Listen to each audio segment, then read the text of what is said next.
Do you remember settling in each week and hearing the familiar voices of WKRP in Cincinnati fill the room?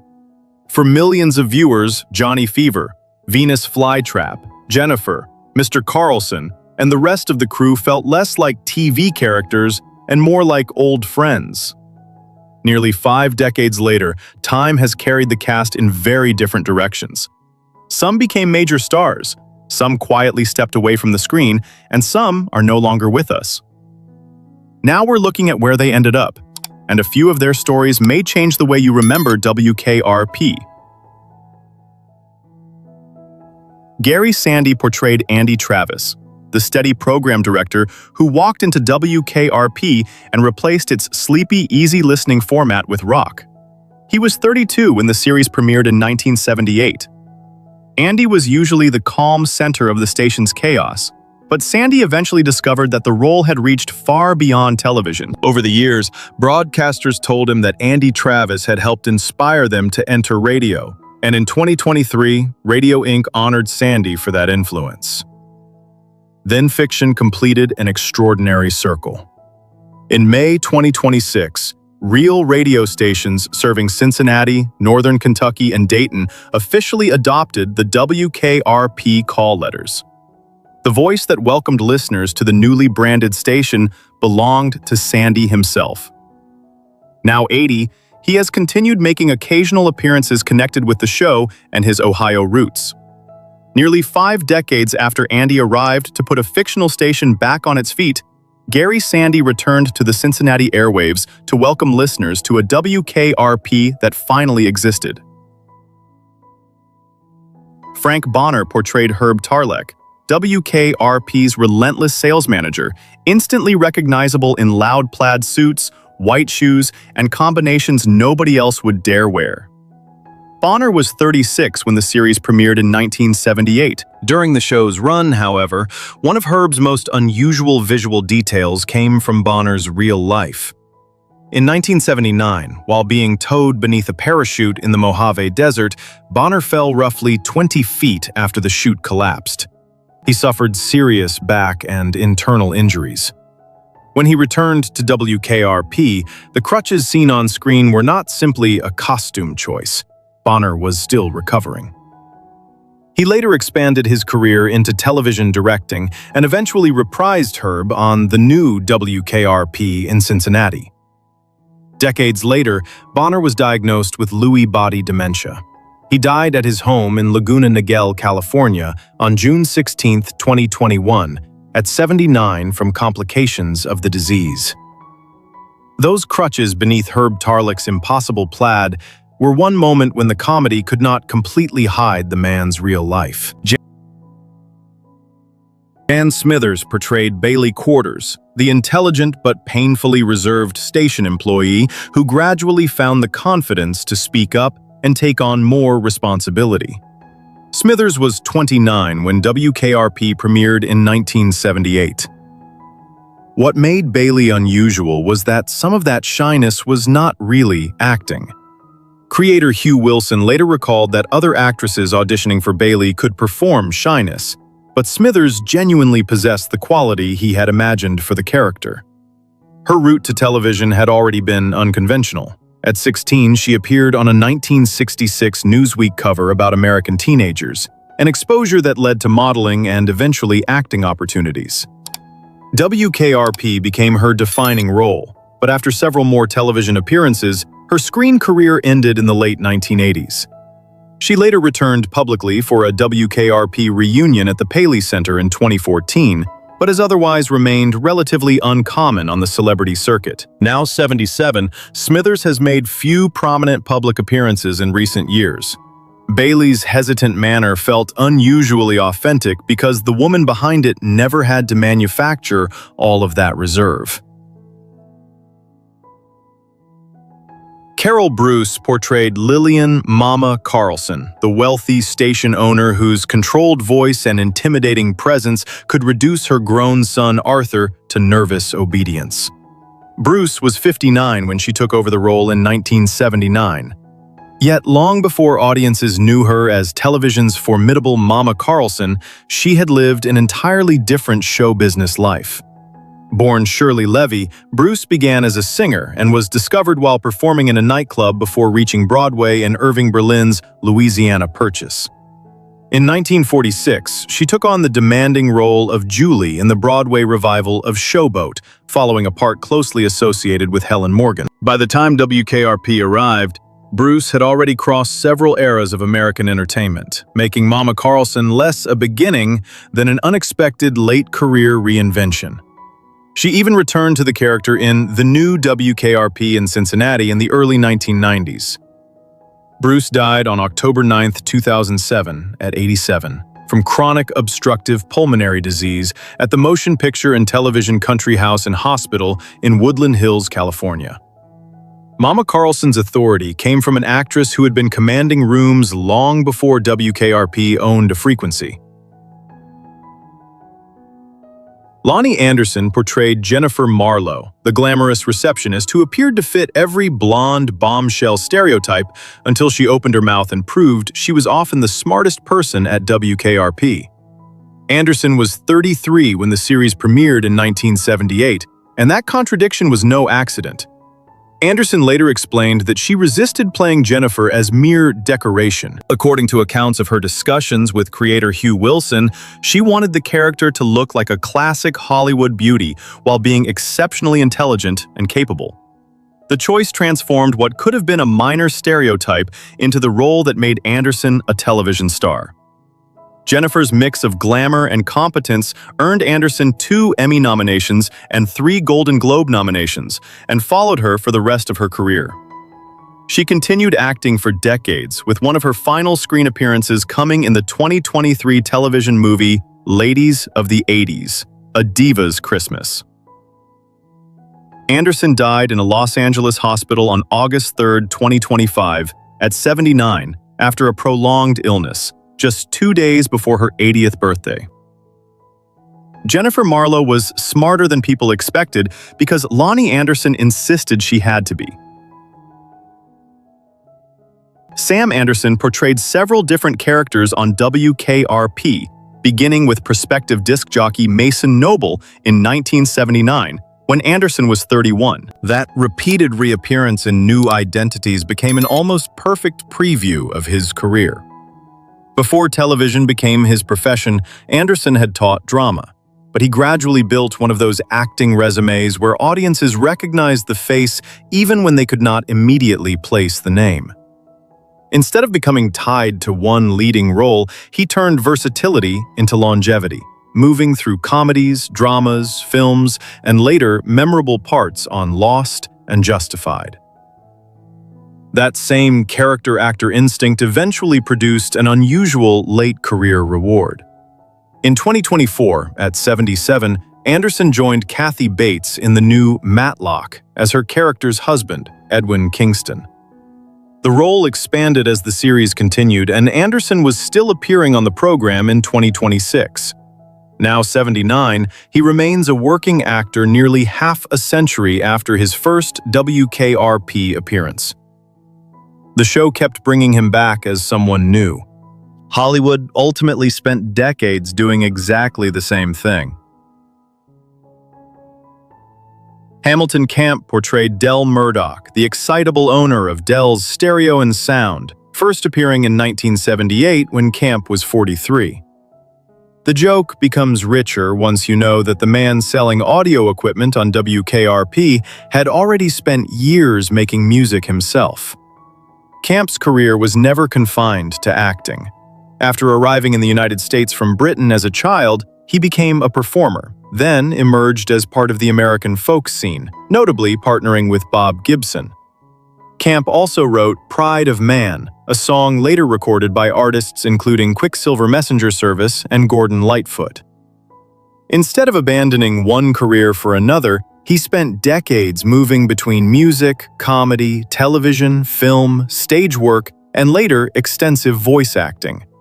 Even near the end of his life, he was still recording, completing the album Sweet Joy shortly before his death. Camp died of a heart attack at his Los Angeles home on October 2, 2005, 4 weeks short of his 71st birthday. Del Murdock sold people the equipment that carried music into their homes. Hamilton Camp had already spent a lifetime creating the sounds that might come through it. Gordon Jump portrayed Arthur Big Guy Carlson, the well-meaning general manager whose disastrous judgment produced one of television's most famous Thanksgiving promotions. Jump was 46 when WKRP premiered in 1978. Carlson often seemed as though he barely understood the business he was running, which makes Jump's real background wonderfully ironic. He actually knew broadcasting from the inside.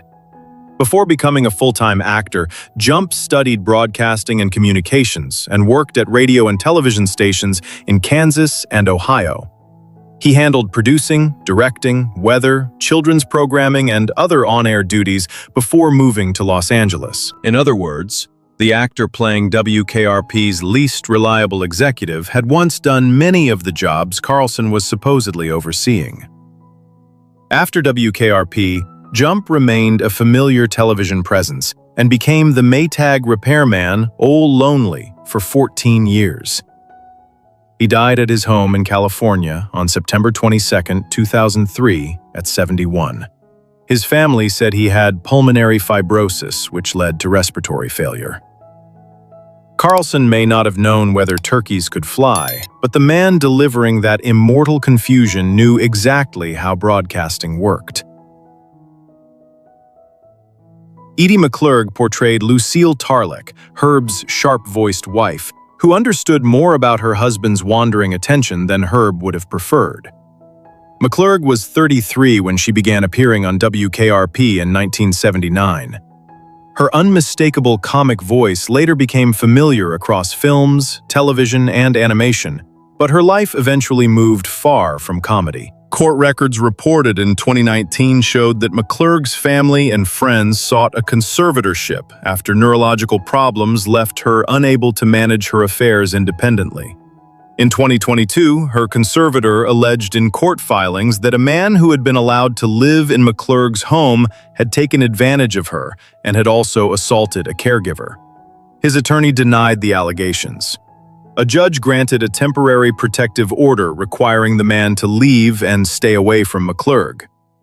The proceedings received attention because McClurg was living with dementia and considered especially vulnerable. Now 81, she has made very few public appearances, and reliable recent updates have been limited. Lucille Tarlek was the person in Herb's life who usually understood what was really happening. McClurg's later years became a story about others trying to safeguard her when she could no longer do that alone. Tim Reid portrayed Venus Flytrap, the smooth, nighttime DJ who lowered the lights, softened his voice, and turned the WKRP booth into something closer to a late-night sanctuary. Reid was 33 when the series premiered in 1978, but his most consequential work eventually moved beyond performing. After establishing himself as an actor, writer, director, and producer, Reid and his wife, Daphne Maxwell Reid, built New Millennium Studios in Petersburg, Virginia, in the late 1990s. The nearly 60-acre facility became a rare, Black-owned independent film studio and hosted productions ranging from the political drama The Contender to work connected with Steven Spielberg's Lincoln. The Reids eventually sold the property in 2015, but Reid continued pursuing the same goal through education and filmmaking. His Legacy Media Institute has trained and connected young filmmakers, and in June 2026, it partnered with Norfolk State University to screen student-produced documentaries. At 81, Reid was also still appearing publicly in 2026 with a one-man stage program about his life and career. Venus controlled the mood inside one radio booth. Tim Reid eventually tried to create entire spaces where other storytellers could control their own work. Allyn Ann McLerie portrayed Carmen Carlson, Arthur's gentle and remarkably patient wife, first appearing in 1979 when McLerie was 52. In one of Carmen's most memorable storylines, she tells Arthur she is unexpectedly pregnant. a quietly comic domestic plot performed by an actress who had already lived through several distinct eras of show business. McLerie began not as a television character actress, but as a singer and dancer, working during the golden age of musical theater with major choreographers including George Balanchine, Agnes DeMille, and Jerome Robbins. As the kinds of roles available to her changed, she changed with them, moving from musicals into film and then into decades of television character work. WKRP was one stop in that reinvention, not its defining beginning. She later appeared alongside her husband, actor George Gaines, on Punky Brewster, and continued acting into the early 1990s. McLerie died at her home in North Bend, Washington, on May 21, 2018, at 91. Reports identified Alzheimer's disease as the cause.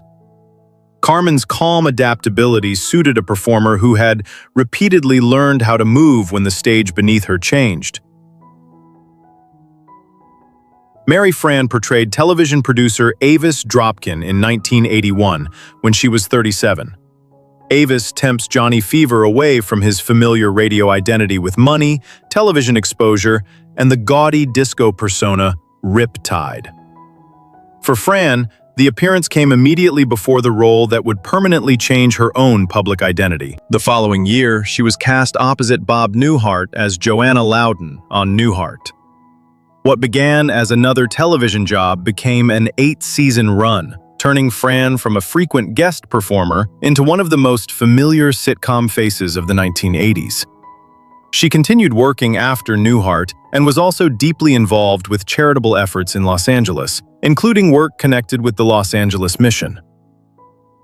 Then, her career ended without warning.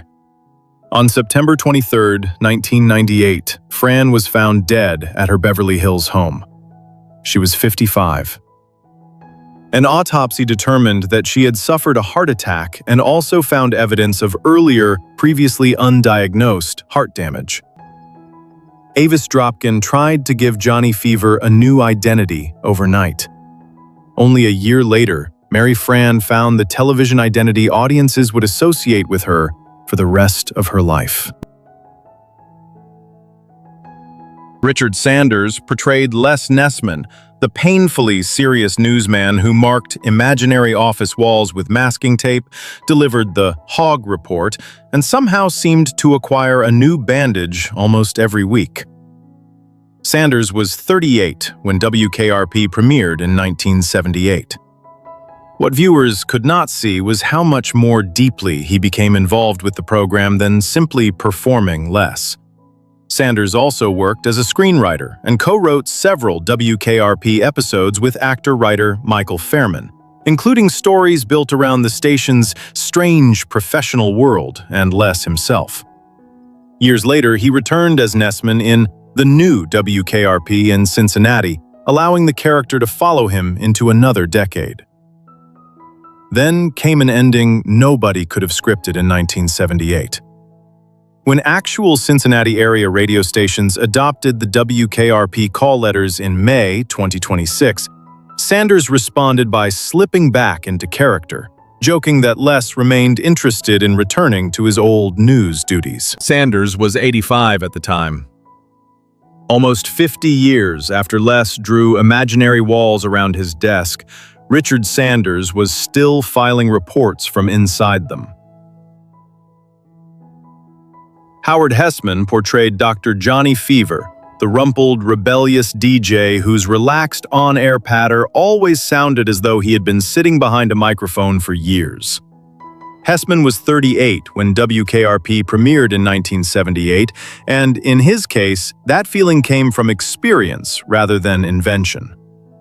During the San Francisco counterculture years, he had actually worked as a disc jockey at pioneering FM station KMPX, using the name Don Sturdy, while also performing with the improvisational group The Committee. That background became part of Johnny Fever. Accounts of Hesseman's work on WKRP note that he often improvised portions of Johnny's radio patter, bringing the rhythms of real, free-form FM broadcasting into the fictional booth. The role earned him 2 Emmy nominations and became the performance most closely attached to his name, even after he later led Head of the Class. Hesseman continued acting into the 2010s. He died in Los Angeles on January 29, 2022, at 81 from complications following colon surgery. Johnny Fever never sounded like an actor pretending to be a disc jockey because Howard Hesseman had already been one.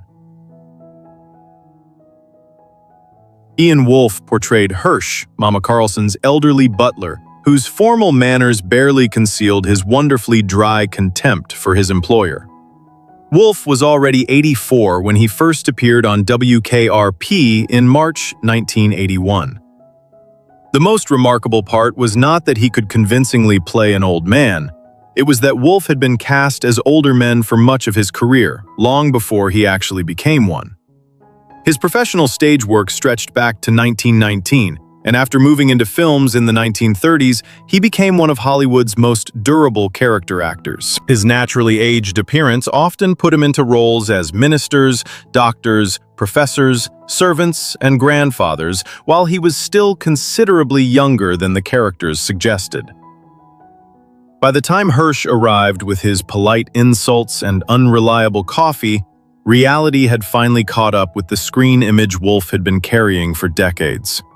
He continued acting after WKRP and accumulated roughly 400 film and television credits before his final screen work around 1990.